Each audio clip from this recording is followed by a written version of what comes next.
ఒకరు పార్టీ పెట్టినాడు. పార్టీ ఎందుకు పెట్టినావా అంటే, ఎవరైనా పార్టీ ఎందుకు పెడతారు? నేను అధికారంలో లేవాలని పార్టీ పెడతారు, తప్పులే. కానీ ఆయన ఎందుకు పార్టీ పెట్టారా అంటే, ఆ దత్తపుత్రుడు సినిమా స్టారు దేనికి పెట్టాడంటే, చంద్రబాబు నాయుడు ముఖ్యమంత్రి కావాలని పెట్టాడంట. ఏడైనా ఉందా ఇది? సరే, 7 నుంచి పోయి ఆ పక్కన రాష్ట్రంలో పోటీ చేసినాడు. దానమ్మ 8 సీట్లలో పోటీ చేస్తే ఎంత దరిద్రం అంటే 350 ఓట్లు రాలా అతనికి. అతను చంట జగన్మోహన్ రెడ్డి తాట తీస్తా, తోలు తీస్తా, ఇంకోటి తీస్తా అంట. ప్రజలు నిన్ను తెలంగాణలో తీశారు, మళ్ళీ రాష్ట్రంలో 2024లో ఏప్రిల్లో మొత్తం ఇప్పేదానికి సిద్ధంగా ఉన్నారు. కాబట్టి కట్టగట్టుకొని వచ్చే వాళ్ళు కావాలా? మీకోసం నిలబడి మామూలుగా బీసీలు కానీ, మైనార్టీలు కానీ, ఎస్సీ ఎస్టీలు కానీ, మహిళా తల్లులు కానీ, మనందరికీ కూడా ఒక ఇది ఉంది. మనకి ఎవరైనా సాయం చేసినా, మన వెన్నుతట్టిని ప్రోత్సహించినా వాళ్ళ కోసం ఎంత దూరమైనా పోతామని మనకి ఒక మంచి ఇది ఉంది స్వతంత్రం వచ్చిన తర్వాత. అట్లాంటిది మన కోసం నిలబడి, మన కోసం కష్టించి, మన కోసం ముందుండి నడిపిస్తున్న జగనన్నని మనం కాపాడుకోవాల్సిన బాధ్యత ప్రతి ఒక్కరి మీద ఉందని చెప్పి తెలియజేస్తా ఉన్నా.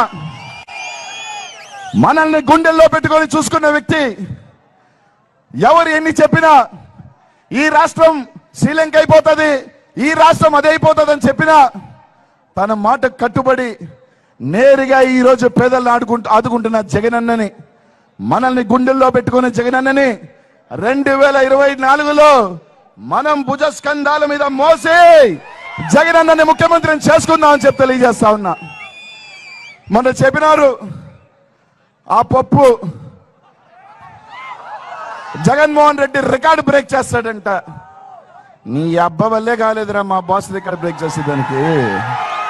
నువ్వెంత చాలా చెప్పినాడు. వాళ్ళ నాయన చెప్పినాడు ఏమని, జగన్మోహన్ రెడ్డిని. జగన్ నేను ఏం చెప్పినాడంటే, మీ నాయన నన్ను పీకలేదు, నీ నాయన నన్ను పీకలేదని చెప్పాడు. రైట్, టైము మిస్ అయిందంతే. భగవంతుడు కొంచెం తొందరగా, ఆ భగవంతుడు స్వరూపమైన రాజశేఖర రెడ్డి గారిని కొద్దిగా తొందరగా తీసుకువెళ్ళిపోయాడు. కానీ పులి కడుపున పులే పుడతాదరా నాయనా, నీలాగా నక్క కడుపున పప్పు పుట్టలా. కాబట్టి నీ అబ్బే పీకలేదు అన్నాడు. ఆ బిడ్డ ఏం పీకాడు, రాష్ట్రం అంతా గడగడగడ వణికింది. ఆ పులి బిడ్డ లోపలేస్తే ఆ నక్క బిడ్డ ఢిల్లీ పారిపోయాడు. పాదయాత్ర వదిలేసి ఆడికి పారిపోయాడు అంటే ఢిల్లీకి పారిపోయాడు. ఏరంటే నన్ను వేస్తాడేమో అని చెప్పి. అదిరా మీ ధైర్యం, మీ దమ్ము జగన్మోహన్ రెడ్డి గారిని అంటారా? ఆయన వస్తే జనాలు వస్తున్నారంట. నీకు జగన్మోహన్ రెడ్డి ఎందుకురా, మేము వస్తే చాలు, నీకన్నా ఎక్కువ జనాభా వస్తారు. జగన్ అన్న కట్అవుట్ చాలు. కాబట్టి ఎందుకు 2024లో పార్టీని మొత్తం మూసివేస్తున్నాం? వర్షం కూడా వస్తూ ఉంది, చాలా మంది మాట్లాడాలి కాబట్టి తొందరగా ముగిస్తూ ఈ అవకాశం నాకు ఇచ్చిన ప్రతి ఒక్కరికి కూడా పేరు పేరు తెలియజేస్తూ, సోదరుడు వెంకటేష్ని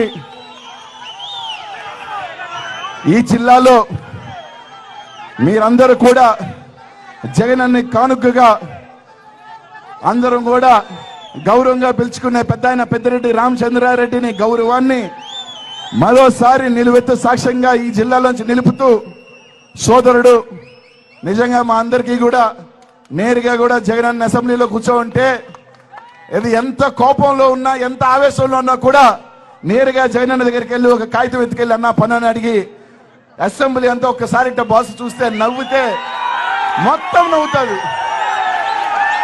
అంటే ఎంత చిరాకుగా ఉన్నా కూడా వెంకటేష్ ఆడకు పోయి ఒక 5 నిమిషాల పాటు అసెంబ్లీని అంతా కూడా తనకు తెలియని ఒక అమాయకత్వమో లేకపోతే తెలియని ఒక ఇదో తెలియదు కానీ అసెంబ్లీని అంతా నవ్వుల పాలు చేసే సోదరుడిని మంచి మెజారిటీతో 50,000 పైచీలుగుతో పలమనేరు నుంచి గెలిపించాలని చెప్పి మీ అందరికీ కూడా మళ్ళీ చెప్తా ఉందా, ఒక బీసీ సోదరుని గెలిపించుకోవాల్సిన బాధ్యత మీ అందరి మీద ఉంది. లేకపోతే ఒక మాట అంటారు, ఈ రాష్ట్రంలో అంతా కూడా బీసీలు ఒకసారే గెలుస్తారు, రెండోసారి గెలవలని. భగవంతుడి దయ వల్ల నెల్లూరు జిల్లా ప్రజలు రెండోసారి గెలిపిస్తారు అని చెప్పి నాకు దీవించారు. వెంకటేష్ని ఈ చిత్తూరు జిల్లాలో మరోసారి గెలిపించి మరోసారి నిరూపించాల్సింది. మాకు కూడా జగన్ అన్న అండ నిలబడితే పదవులు ఇస్తే కాపాడుకోవాల్సిన, ఎందుకంటే జగన్మోహన్ రెడ్డి పదవులు ఇచ్చాడు, వాళ్ళు గెలవలేదంటే రేపు మనకి ఇంకెవరు పదవులు ఇవ్వరు. మనకు పదవులు ఇస్తే నిలబెట్టాల్సిన బాధ్యత మీ అందరి మీద ఉంది. మరోసారి ఇంకొక 2 పదవులు ఇవ్వాలన్నా కూడా కాపాడుకోవాల్సిన బాధ్యత కూడా మీ మీద ఉందని చెప్పి తెలియజేసుకుంటూ సెలవు తీసుకుంటూ జై జగన్ అన్న, జై జగన్ అని చెప్పి తెలియజేసుకుంటూ